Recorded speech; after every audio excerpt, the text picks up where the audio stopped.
Você acha que conhece The Beginning After the End? Acha que sabe tudo sobre Arthur, Tessia, Elijah? Então prepara o fone. Porque hoje, eu vou te mostrar 7 curiosidades da Light Novel de Tbat que até fãs veteranos podem ter deixado passar. Fatos obscuros, reviravoltas chocantes e teorias que colocam a história em outra perspectiva. Então já deixa o like, se inscreve se for novo por aqui. E bora mergulhar no mundo de Dikaten. O misterioso príncipe perdido e o poder do destino.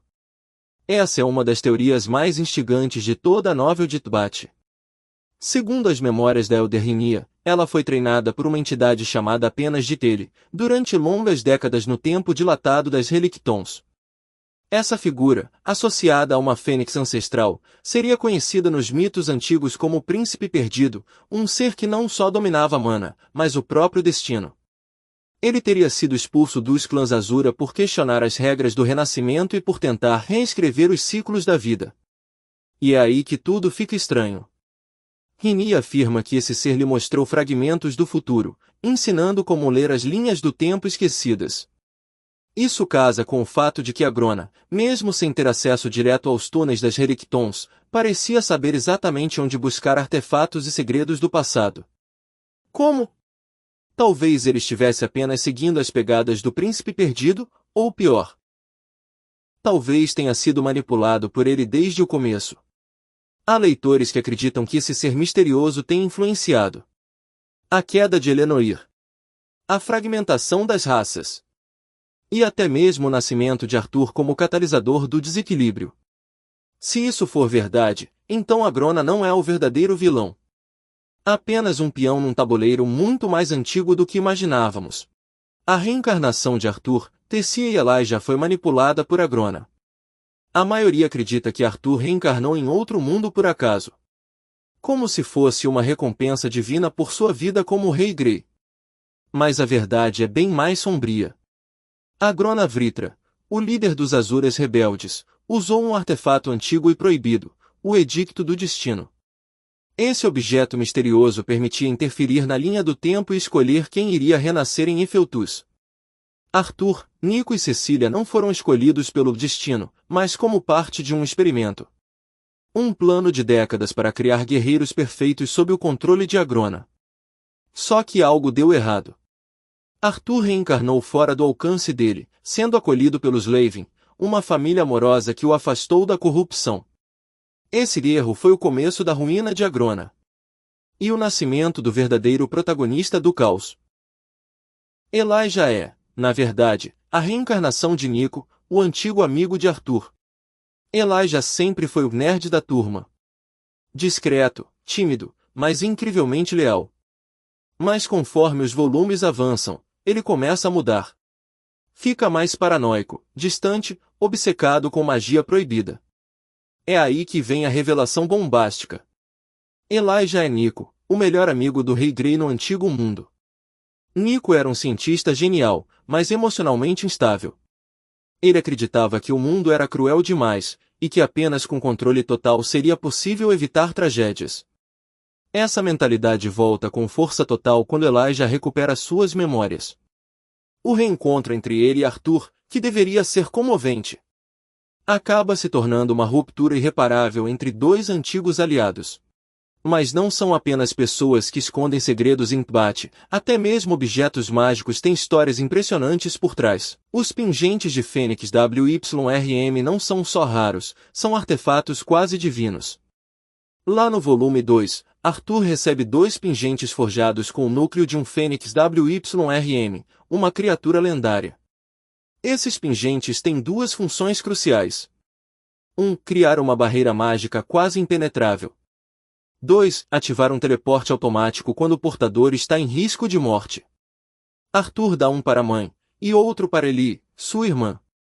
E isso salva a vida dela no capítulo 326 da web novel, quando é atacada por soldados de Agrona.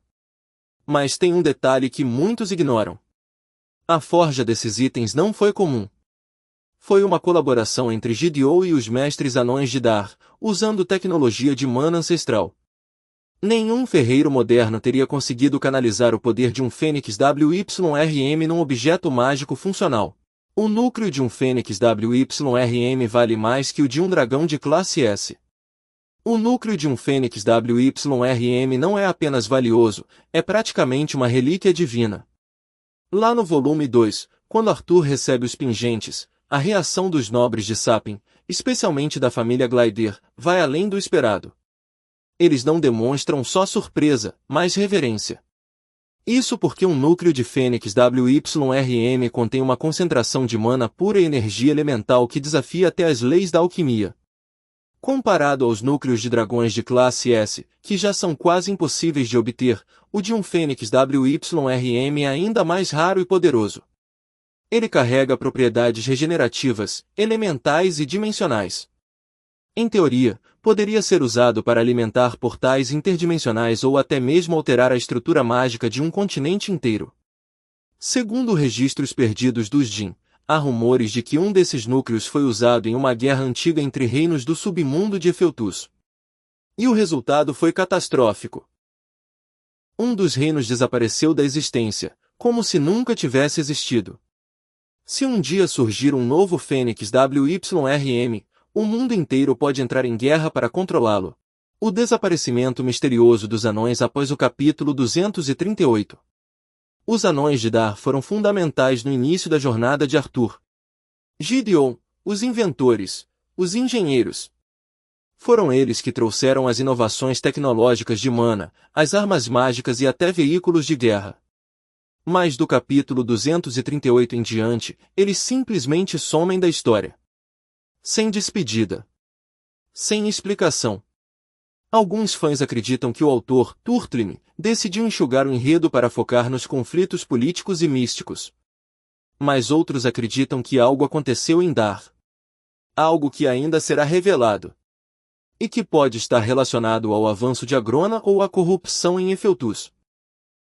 Os Vritra foram expulsos dos clãs Azur após cometer genocídio. Antes de se tornarem os vilões da história, os Vritra eram parte dos Great Eight, os 8 clãs que mantinham a ordem entre os mundos. Mas tudo mudou quando eles, junto com os basiliscos, declararam guerra aos Jin, uma raça de estudiosos e magos com imenso conhecimento sobre mana. O que aconteceu foi um genocídio brutal. Eles queriam apagar qualquer raça que pudesse rivalizar com seu poder. A consequência? Foram banidos de Efeltus, excluídos das decisões, vistos como traidores pelos outros clãs. Desde então, Agrona vive com sede de vingança, e tenta reescrever o destino à força. E aí? Qual dessas curiosidades você já sabia? Qual te surpreendeu mais? Se você achava que Tbat era só mais um Isekai, agora sabe que por trás da ação e da magia, existe uma trama profunda de manipulação, reencarnação, guerra ancestral e entidades misteriosas. Curte esse tipo de vídeo? Então já deixa o like, comenta aqui embaixo o que você quer ver no próximo episódio. E compartilha com aquele amigo que ainda acha que Tbat é só pancadaria e magia bonita. Nos vemos no próximo vídeo.